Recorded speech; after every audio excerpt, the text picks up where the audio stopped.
بعد الأحداث الأخيرة بهجوم القوات السورية على حي الشيخ مقصود الأشرفية، كانت لدينا طواقم طبية وكوادر إسعاف للتابعين للهلال الأحمر الكردي متواجدين في الحي، يقومون بنقل الحالات الحرجة من الإصابات بين المدنيين نتيجة القصف الذي حصل.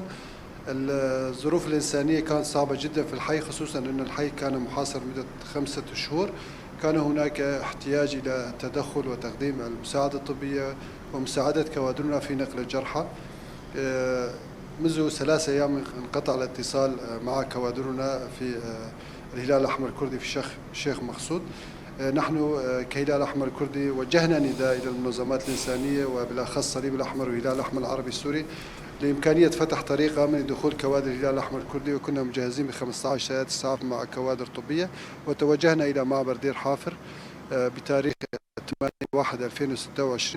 للأسف الشديد لم نتمكن من الدخول، وردتنا معلومات بإمكانية أن يقوم الهلال العربي السوري بأن يتم إجلاء جرحى من المشفى خالد فجر، ولكن لم نتمكن في ذلك اليوم من استقبال أي جريح أو أي مصاب.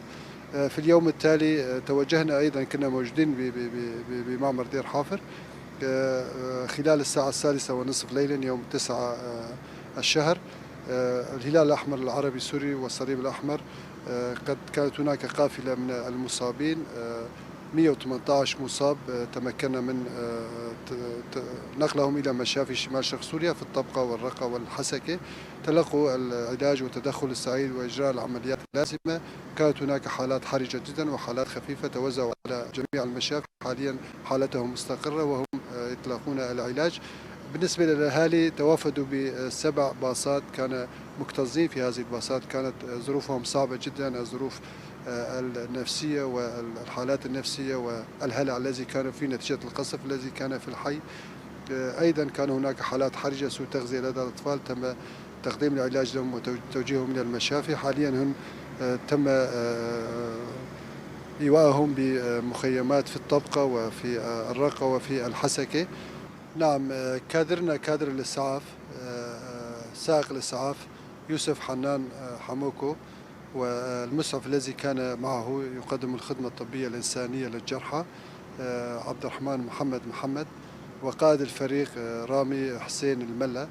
هؤلاء حسب الصور التي وردت والصور التي نشرت على وسائل التواصل وقنوات التلفزيون، تمكنا من تحديد صورهم، كانوا بين المعتقلين لدى الجيش السوري.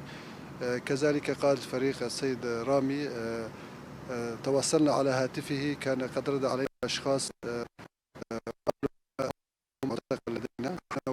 وجهنا نداء للمنظمات الدولية والصليب الأحمر وحكومة دمشق أن يتم الإفراج عنهم فورا ليقوموا بتقديم العمل الإنساني والطبي في الهلال الأحمر.